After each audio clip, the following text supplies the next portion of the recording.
ইউনূসের দেখানো পথে হাঁটতেছে তারেক রহমান। দেশে ঢুকে একের পর এক মিথ্যাচার এবং জনগণের সামনে বুড়ো আঙ্গুল দেখিয়ে একের পর এক বেআইনি কাজগুলো তিনি করেই চলছেন। দুর্নীতির বরপুত্র খ্যাত এই নেতা। আপনারা দেখছেন যে তিনি দেশে ঢুকেই বলছেন যে এলিভেটেড এক্সপ্রেসওয়েতে 4 ঘন্টা পর্যন্ত কোনো টোল দেবেন না, দেনও নাই। ঠিক তেমনি ভাবে ডেভিল ইউনূস ক্ষমতার চেয়ারে বসে নিজের নামে থাকা 660 কোটি টাকা ট্যাক্স মকুব করে নিয়ে গেছে। ডেভিল ইউনূস চেয়ারে বসার আগেই তিনি ওই ভারতকে উদ্দেশ্য করে দাদাগিরি চলবে না, চোখে চোখ রেখে কথা বলবে। উনি দেশে ঢোকার আগে বলছেন দেশে উনি আসলেই শান্তি ফিরে আসবে, কিন্তু গতকালকে দেখছেন টাঙ্গাইলের একজন running UP chairman Awami League করার কারণে তাকে কোলে তুলে কিভাবে অপহরণ করে নিয়ে যাচ্ছিল এই মব সন্ত্রাসী। আপনারা দেখছেন যে তিনি নির্বাচন কমিশন কর্তৃক যখন তফসিল ঘোষণা হয় নির্বাচনের, এরপরে নতুন করে কারো ভোটার হওয়ার কোনো সুযোগ নাই। কেউ ভোটার হইতে কোনো ধরনের কোনো সংশোধন বা নির্বাচন কমিশন ভোট সংক্রান্ত এনআইডি কার্ডের সমস্যা সংক্রান্ত কোনো কাজই করা যাবে না, সব বন্ধ। কিন্তু তারেক রহমান তিনি বিদেশি নাগরিক, এখন তিনি দেশের এনআইডি কার্ডের জন্য আজকে আবার শনিবার দিন, বন্ধের দিন, অফিস আদালত সব বন্ধ শনিবার, সে বন্ধের দিনে তিনি ভোটার হইলেন। এটা কোন আইনে আছেন? কি মানে আইন তারা নিজেরা যা খুশি যেভাবে খুশি সেভাবে ব্যবহার করতেছেন, সেভাবে তারা বানাইতেছেন। কিছুদিন আগে আপনারা জানেন যে ডেভিল ইউনূসের একটা বক্তব্যে সামনে মির্জা ফখরুল সাহেব বসা ছিলেন।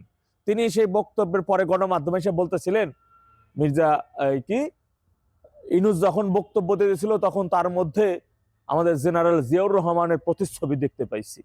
তার মানে এখন যদি বলা হয় যে ইউনূস তারেক রহমানের প্রতিচ্ছবি পিতা, আর প্রতিচ্ছবি পিতার দেখানো পথে তিনি হাঁটতেছেন। আপনারা দেখছেন যে মাত্র এই কিছু সময়ের জন্য তারা 300 ফিটে সমাবেশে যেটা করছে, সেই সমাবেশকে মানে 3-4 ঘন্টায় 148 টন বর্জ্য ফেলাইছে ঢাকা উত্তর সিটি কর্পোরেশন।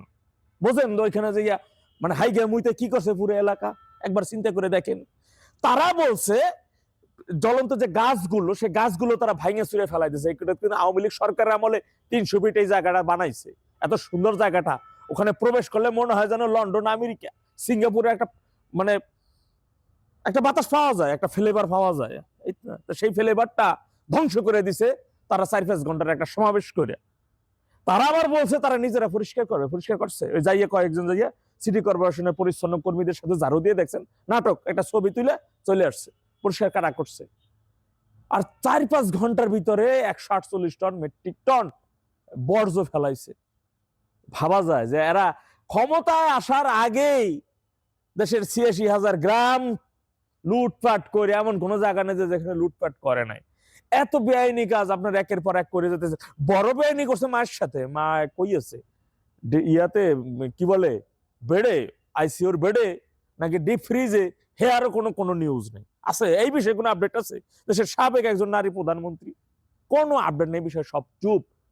তার মানে এই ডেভিল ইউনূস জানেন 6,000 টাকা বেতনের চাকরিজীবী ছিল সে, আজকে তার নিজস্ব সম্পদ আছে 30,000 কোটি টাকার উপরে এই দেশের সম্পদ। আর কত হাজার হাজার কোটি টাকা নিয়ে গেছে, পাচার করে ফেলতেছে একের পর এক ব্যবসা, নিজের ব্যবসা প্রতিষ্ঠান। দেশে কিভাবে ট্যাক্স ফাঁকি দেওয়া যায় এই কথা, আর একজন এসে টোল ফাঁকি দেওয়া শুরু করে দিছে, বেআইনি ভাবে ভোটার অধিকার নিয়ে নিতেছে। ইস, কত সুযোগ!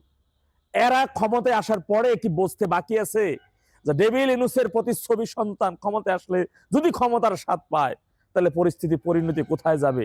ভুলে যাবেন না ইতিহাস, 21শে গ্রেনেড হামলা, ভুলে যাবেন না দেশের 64 জেলা জুড়ে গ্রেনেড হামলার কথা, ভুলে যাবেন না বাংলা ভাইয়ের সৃষ্টিদাতার কথা, ভুলে যাবেন না একটি রাজনৈতিক দল আওয়ামী লীগকে ধ্বংস করার জন্য র‍্যাব বাহিনী কোথা থেকে তৈরি করার কথা, ভুলে যাবেন না তৎকালীন বিরোধী দলীয় নেত্রী শেখ হাসিনাকে নির্মমভাবে হত্যা, নীল নকশা কষে আওয়ামী লীগের সিনিয়র 24 জন নেতা কর্মীকে নির্মমভাবে সেদিন গ্রেনেড দিয়ে হত্যা করতে চাওয়া দুর্নীতির বরপুত্র 10% খ্যাত এই তারেক রহমানের কথা। তার ইতিহাস, যার ইতিহাস প্রধানমন্ত্রীর সন্তান হিসেবে যায় এত কিছু করছে, তখন হাওয়া ভবন তৈরি করেছিল। হাওয়া ভবনের ইতিহাসে প্রজন্মকে জানতে হবে। প্রধানমন্ত্রীর সন্তান থাকা অবস্থায় এগুলো করছে, আর আগামীতে যদি নিজে প্রধানমন্ত্রী হইতে পারে। বিএনপির অনেক, এই যে বিএনপি ঢাকার সাবেক মেয়র সাদেক হোসেন খোকা সাহেব, তিনি বলেছেন 21শে গ্রেনেড হামলা সম্পর্কে তারা কোনো কিছু জানতেন না। এটা সে মারাত্মক ভুল করছে। এই দেশ থেকে বের হইয়া যাইয়ে তিনি বিডিআর বিদ্রোহের মতন ঘটনা ঘটায় নাই।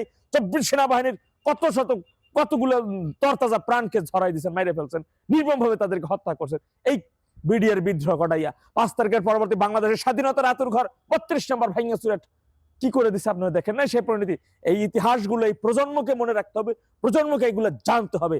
জানার পরে এরপরে সিদ্ধান্ত নিতে হবে কোন দিকে যাবেন।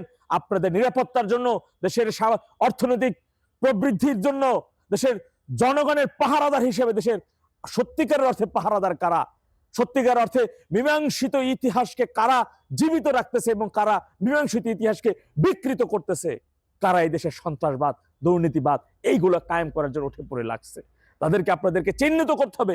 আপনাদের তাদের বিষয় জানতে হবে, তাদের ইতিহাস বর্তমান সম্পর্কে। আল্লাহ সবাই সঠিক